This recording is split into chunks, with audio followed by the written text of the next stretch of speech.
इस वक्त मैं अंबेडकर चौक में हूँ और आज एक भव्य रैली का निर्माण किया गया था। जो रैली अंबेडकर चौक में अभी थोड़ी देर पहले जिसका समापन हुआ है, ख़त्म हुई है। लेकिन यहाँ पर कुछ ऐसी शख्सियतें आई हुई हैं जो बहुजन समाज का नाम पूरी दुनिया में रोशन करने का प्रयास कर रही हैं। हमारे साथ सुल्तान सिंह हैं, उनसे जान लेते हैं कि किस तरीके की मुश्किलात उनको आ रही हैं उनकी इस फील्ड में, जिस फील्ड को उन्होंने चूज़ किया, जिस फील्ड को अब वो एक चैलेंज के तौर में देख रहे हैं और किस तरीके से वो यहाँ तक पहुँचे हैं। पहले उनके बारे में थोड़ा सा परिचय उनसे ले लेते हैं, उसके बाद में और बात करेंगे। सुल्तान जी, बहुत बहुत स्वागत है हमारे प्रोग्राम में। जय भीम जय भारत। मैं Sultan Singh, CWG world heavyweight champion. आज जम्मू में मैं आया हूँ डॉक्टर BR अम्बेडकर की जयंती में सेलिब्रेशन करने के लिए, और जम्मू वालों का बहुत मेरे को प्यार मिला और बहुत इज्जत दी, जिससे मेरा दिल बहुत खुश हुआ। मेरे को बहुत अच्छा लगा जम्मू आके। तो सुल्तान भाई, पहला सवाल ये है कि किस गांव से, किस सिटी से आप बिलोंग करते हैं, पहले वो जान लेते हैं, फिर बात करेंगे कि क्या मुश्किलातें अगर बहुजन समाज से हैं तो जाहिर सी बात है वो तो रहेंगी। हाँ, मैं पंजाब से लुधियाना शहर के छोटे से गांव से आया हूं, जिस गांव का नाम है संगोवाल। और जो मेरी ज़िंदगी का सफ़र है वो मतलब मैं पहले कबड्डी वगैरह और एथलीट वगैरह करता था। 2017 में मैंने रेसलिंग ज्वाइन की थी द ग्रेट खली CW अकेडमी में जी। यहाँ पर मैंने 2 साल ट्रेनिंग की। उसके बाद मैं बाहर जाके खेल के आया 5 कंट्रियाँ, जिसमें मैंने टोटल 11 मैच करे, 8 मैच मैंने जीते हैं वहाँ पर।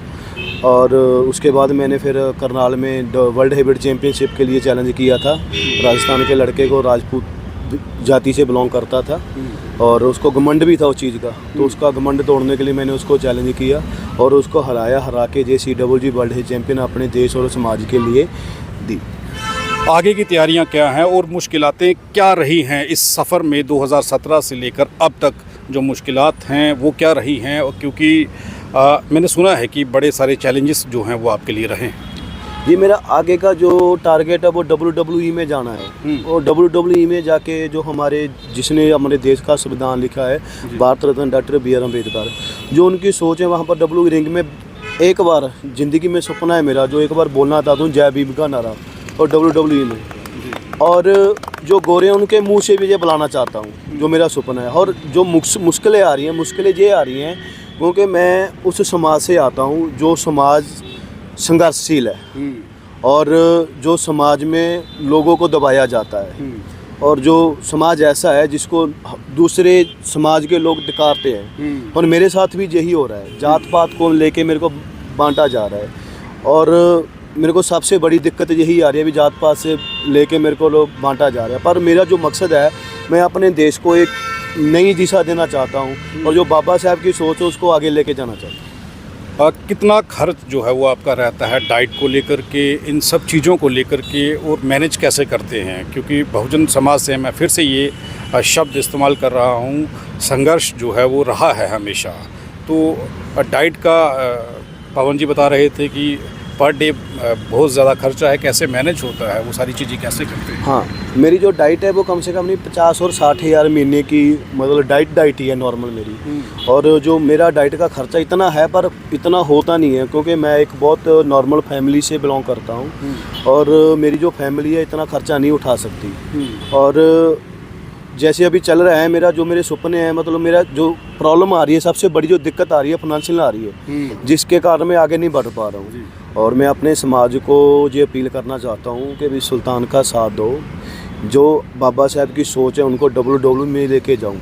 और मैं अपने समाज का और अपने देशवासियों का साथ मांगता हूँ, जो मेरा साथ देगा तो मैं आगे जो अपना सपना पूरा कर सकूँ। सुल्तान भाई, आखिरी सवाल है कि जब थोड़ी सी शोहरत मिलती है तो बहुजन समाज के लोग समाज को छोड़ करके किनारा कर लेते हैं, लेकिन आप शोहरत के बाद बाबा साहेब के उस रास्ते पर चल रहे हैं, बहुजन समाज की बात कर रहे हैं और ये कह रहे हैं कि मैं देशों विदेशों में जाकर के जय भीम का नारा जो है वो अंग्रेज़ों के ज़ुबान से भी लगवाना चाहता हूँ। जी हाँ, मैं जो मेरा टारगेट है ना, ज़िंदगी का जो टारगेट है, मैंने अपनी ज़िंदगी की कमाई है सारी ना इस मिशन पे लगा दी है कि जो आज तक WWE में हमारी कम्युनिटी का कोई भी बंदा नहीं पहुंचा। जो मेरी जो सोच है, मैं उधर जाके ना, क्योंकि रिंग में जाके जो बाबा साहब का नारा लगाऊँ और अंग्रेज़ों से भी जय भीम का नारा लगवाना चाहता हूँ। क्योंकि बाबा साहब उस कंट्री से स्टडी करके या कोलंबिया यूनिवर्सिटी में, वहाँ पर ही मैं जाना चाहता हूँ। उसका जो बेटा है वो मैं जाके उनका नाम वो आगे बढ़ाऊँगा। आपको कब लगा कि बहुजन बचपन से ही बहुजन समाज की इस पीड़ा को आप साथ में लिए हुए थे, या फिर कुछ ऐसा हुआ है कि अब लगा कि नहीं, मुझे मेरे समाज के साथ, मुझे अपने लोगों के साथ रहना है? जी, मेरे साथ हुआ है ऐसा। मैं मतलब पहले मतलब नहीं सी मानता इस चीज़ को। चलो ठीक है, मैं उस समाज से पैदा हूँ, पर मैं नहीं मानता। जब मैंने संविधान पढ़ा, बाबा साहब को पढ़ा, तब जाके मेरे दिल में ऐसी चीज़ आई, यार मैं कहाँ फिर रहा हूँ, कहाँ का क्या कर रहा हूँ। पर जब मैंने बाबा साहब को पढ़ा, मेरे को पता लगा भी मेरे जो मेरे रहबर है, उन लोगों ने कितना संघर्ष किया है हमारे लिए, कितनी जानें कुर्बान हुई है। तो मैं को ऐसा चीज़ करना चाहता हूँ जो कि मैं अपने रहबरों को सिर ऊँचा रखूँ, मतलब अपने समाज का या अपने रहबरों का सिर ऊपर करूँ। बाबा साहब के बारे में कब पता चला आपको, और संविधान को या बाबा साहब के बारे में कब पढ़ा आपने? हाँ, बाबा साहब को मैंने 2017 में रेसलिंग जब ज्वाइन की, तो उन्हीं के बाद जब मेरे से भेदभाव किया गया रेसलिंग में ना, जब मैं ट्रेनिंग करता था, भेदभाव होने लगा मेरे को एहसास होने लगा, यार ये रेसलर मेरे साथ भेदभाव कर रहे हैं। तब जाके मैंने फिर उस चीज़ को पढ़ना शुरू किया भी यार मेरे साथ इतना भेदभाव होते, बाबा साहब के साथ कितना भेदभाव होया होगा। तो जब मैंने उनको पढ़ा तो मेरे मन में इतना दुख हुआ, इतना रोना आया, यार उसने हमारे लिए इतना कुछ किया, तो हम क्यों नहीं इसके लिए कर सके। तो फिर मैंने ज़िंदगी का टारगेट ही ये बना लिया, तो मैं ऐसा मकाम खड़ा करूँगा जिससे हर मेरे समाज का, मेरे देश का गर्व से ना ऊँचा हो। तो मैंने ये फिर लाइन चुनी। मेरा बाबा साहब को हम कंटिन्यू लगातार मैं उसको ही फॉलो करता हूँ, और उनके बताए हुए रास्ते पे ही जाता हूँ, और उनके बताई हुई सोच पे जाता हूँ। ये एक फ़ख्र है, सुल्तान जो हैं अगर किसी और समाज में होते तो ना जाने अभी तक क्या कुछ कर दिया गया होता, सुल्तान के लिए क्या कुछ कर देते वो लोग। लेकिन सुल्तान बहुजन समाज से हैं, ये कारण है। और बहुजन समाज को भी अब ये सोचना होगा कि अपने उन लोगों को पहचानें जो बहुजन समाज के लिए संघर्षशील हैं, बहुजन समाज के लिए लड़ रहे हैं, संघर्ष कर रहे हैं, लेकिन उन लोगों की बाह पकड़ने वाला कोई नहीं है। हमारे साथ गुरप्रीत लाली जी हैं। मैं आपका सुबह भी बात करते मैंने कहा था कि आपका मैंने एक गाना जो है वो सुना कि संविधान को सलाम, बाबा साहब को सलाम। ये गाना सुना मैंने। कब से सिंगिंग कर रहे हैं? सबसे पहले तो आपके चैनल के माध्यम से सभी जम्मू वासियों को मेरी तरफ से जय भीम, जय भारत। और आपका भी बहुत बहुत धन्यवाद जो आप इतना समय निकाल कर आए हो। तो बात आपने करी थी कि कब से मैं गा रहा हूँ, तो मैं लगभग 2008 से मेरी गायकी जो चल रही है जी। तो पहले ऑफिशियल थी, अब ज़्यादा मैं समाज के लिए गा रहा हूँ। मैंने देखे ऑफिशियल पहले, उसके बाद में मैंने अचानक से देखा कि बीच में चेंज है। इसका भी कोई कारण रहा होगा, सुल्तान के साथ हुआ है, ऐसा नहीं है कि बहुजन समाज के लोगों के साथ ना हो। देखिए ये चीज़ तो कंटिन्यू रहेगी, पिछले 70-80 साल से, 100 साल से या हज़ारों सालों से चलती आ रही है, ये चलता ही रहेगा। लेकिन हम अपने आप को कहाँ पर स्टैंड करते हैं ये तो हमको देखना होगा ना। तो अगर कुछ ऐसी चीज़ें आई हैं, जैसे मैंने कमर्शियल पहले सॉन्ग किया, आज भी करता हूँ, कोई ऐसी बात नहीं है, लेकिन जो पे बैक टू सोसाइटी है, देखिए मैं भी एक मिडिल क्लास फैमिली से ही बिलोंग करता हूँ। तो मैं एक फाइनेंशियली तो अगर कहिए कि समाज की हेल्प नहीं कर सकता, लेकिन जो मेरा पार्ट है, जो मैं अपना पार्ट जिस तरह से मैं अदा कर सकता हूँ अपने समाज के लिए, मिशन के लिए, वो मैं कर रहा हूँ। मैंने आप 2 गाने सुने मैंने। एक मैंने आपका गाना सुना पंजाब, और एक मैंने सुना संविधान को सलाम। पहले मैं सुनना चाहता हूँ संविधान को सलाम 2 लाइनें, क्योंकि आप जम्मू में आए हैं और बाबा साहब की जयंती को सेलिब्रेट करना है, 14 को आप आ रहे हैं, ये मैं दर्शकों को बता दूंगा। पहले 2 शब्द उस गाने के सुना दीजिए जी। ਭੁੱਲੀਏ ਨਾ ਕਦੇ ਅਸੀਂ ਬਾਬਾ ਸਾਹਿਬ ਨੂੰ, ਪੂਰਾ ਕੀਤਾ ਜਿਹਨੇ ਸਾਡੇ ਹਰ ਖਾਬ ਨੂੰ। ਭੁੱਲੀਏ ਨਾ ਕਦੇ ਅਸੀਂ ਬਾਬਾ ਸਾਹਿਬ ਨੂੰ, ਪੂਰਾ ਕੀਤਾ ਜਿਹਨੇ ਸਾਡੇ ਹਰ ਖਾਬ ਨੂੰ। ਉਹਨੇ ਲਿਖ ਸੰਵਿਧਾਨ ਕੰਮ ਕਰਤਾ ਮਹਾਨ, ਲਿਖ ਸੰਵਿਧਾਨ ਕੰਮ ਕਰਤਾ ਮਹਾਨ। ਜਿਵੇਂ ਲੇਖ ਵਿੱਚ ਮੇਖ ਨੂੰ ਸੀ ਜੜਤਾ, ਸਲਾਮ ਕਰੋ, ਸਲਾਮ ਕਰੋ, ਸਲਾਮ ਕਰੋ ਬਾਬਾ ਸਾਹਿਬ ਨੂੰ, ਜਿਹਨੇ ਇੰਡੀਆ 'ਚ ਜਿਉਣ ਜੋਗੇ ਕਰਤਾ। ਸਲਾਮ ਕਰੋ ਬਾਬਾ ਸਾਹਿਬ ਨੂੰ, ਹੈ ਵਿਦੇਸ਼ਾਂ ਵਿੱਚ ਜਾਣ ਜੋਗੇ ਕਰਤਾ। ਸਲਾਮ ਕਰੋ बाबा साहब नू। बहुत खूब लाली जी। और ये जो चीज़ है, अगर बहुजन समाज के गायक, रेसलर, ये सब मेहनत कर रहे हैं, बहुजन समाज की भी कुछ जिम्मेवारियां हैं। जिस जिम्मेवारी को समझते हुए एडवोकेट पवन कुंडल ने एक रोल अदा किया है कि जम्मू कश्मीर की धरती पर इन 2 शख्सियतों को बुलाया है। पवन भाई, कैसे ख्याल आया आपके दिमाग में ये कि अब अपने उन हीरों को पहचानना है जो समाज के लिए लड़ रहे हैं, जो सोच रहे हैं कि समाज के लिए काम करना है, लेकिन वो पीछे रह जाते हैं? जय भीम, नमो बुद्धाय। शुक्रिया आपका। देखिए हम पिछले 6-7 साल से ये सोशल इवेंट करते हैं और हमेशा पिछले 4-5 साल से हमारे बीच में लाली भाजी ये ऑलमोस्ट हमारे पास, हम सिर्फ इनको तेल का खर्चा देते हैं, नहीं तो ये फ्री करते हैं, जबकि इनकी जो एक शो की जो कीमत है वो 2.5 लाख है। लेकिन बाबा साहब से प्यार करने की वजह से या बाबा साहब के अनुयायी होने की वजह से ये जम्मू में आते हैं, तो इनकी जो एक फ़ैन फॉलोइंग है जम्मू कश्मीर में, ये बहुत बढ़ गई है उसकी वजह से। और उसके साथ साथ मैंने इस बार रिक्वेस्ट की कि इस बार कुछ नया करते हैं, तो मैंने सुल्तान जी की कुछ 6 महीने पहले एक वीडियो देखी थी राज रतन जी के साथ जी। तो मैंने इनसे रिक्वेस्ट की तो इन्होंने कहा कि हाँ, सुल्तान जी जो है लुधियाना से हैं और मेरे पहचान से हैं, तो हमने इनको रिक्वेस्ट की कि प्लीज़ उनको कांटेक्ट कीजिए, हमारी तरफ से रिक्वेस्ट कीजिए, अगर वो आते हैं तो जम्मू में हमारे बच्चों को मोटिवेशन मिलेगी। ऐसे लोग जम्मू कश्मीर में आएंगे हम, और जम्मू कश्मीर के लोग, जम्मू कश्मीर के बच्चे इनको देखकर इनको फॉलो करेंगे और इनके नक्शे कदम पर चलो। देखो सुल्तान जो हमारे बीच में आज खड़े हैं, ये इंटरनेशनल पर्सनैलिटी हैं, बिल्कुल, जो इंटरनेशनल हैवी वेट चैंपियनशिप जीत के आए हैं, पूरे देश का नाम इन्होंने रोशन किया है, पूरे गर्व की बात है हमें, और समाज का नाम रोशन किया है। लेकिन सवाल ये है कि जिन परेशानियों से जूझ रहे हैं सुल्तान, अब ये जिम्मेवारी किसकी है?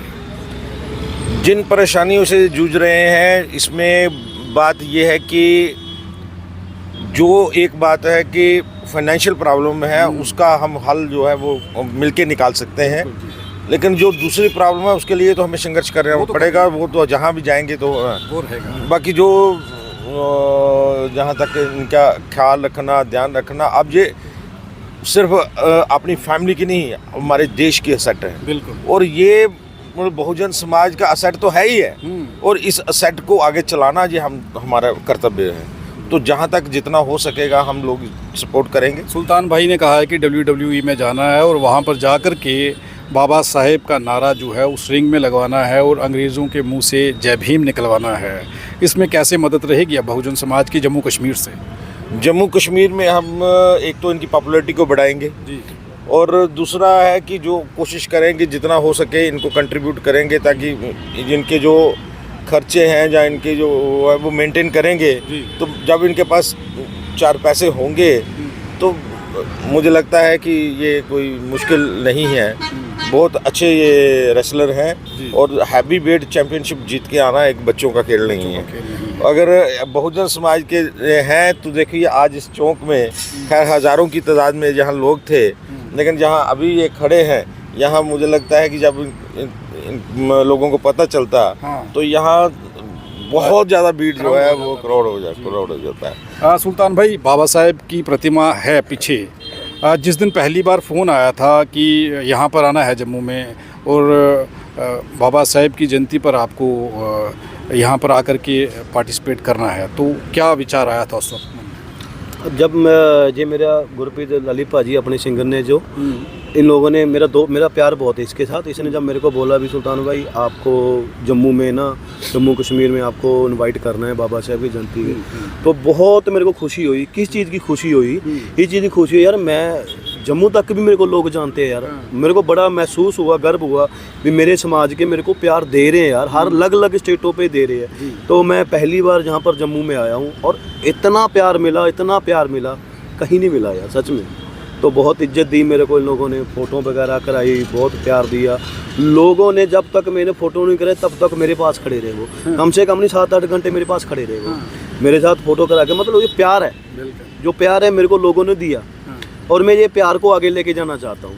मैं लोगों की उम्मीदों में खरा उतरना चाहता हूँ। जो मेरा सपना है, जो लोगों का ये है भी हमारा सुल्तान भाई WWE में जाए, तो मैं जल्दी जाना चाहता हूँ। बस ये है अभी लोग दुआमा ज़्यादा दे मेरे को, तो दुआ के बिना नहीं जा सकता मैं। तो दुआवा जब मिलेगी तो मैं जल्दी ऑफ कोर्स WWE में जाऊँगा। लाली भाई, पहली मर्तबा जब आए थे किस पवन जी के साथ कांटेक्ट हुआ था, किसके साथ कांटेक्ट हुआ था, क्या बात हुई थी? क्योंकि समय बहुत कम है, इसलिए मैं समय नहीं ले रहा हूँ, नहीं तो इंटरव्यू करने में आपको पता है 1-2 घंटा चाहिए। देखिए, मैं अगर आप ये ना भी पूछते सवाल तो मैं आपको बुलाकर ये चीज़ पहले से मैंने सोच रखी थी।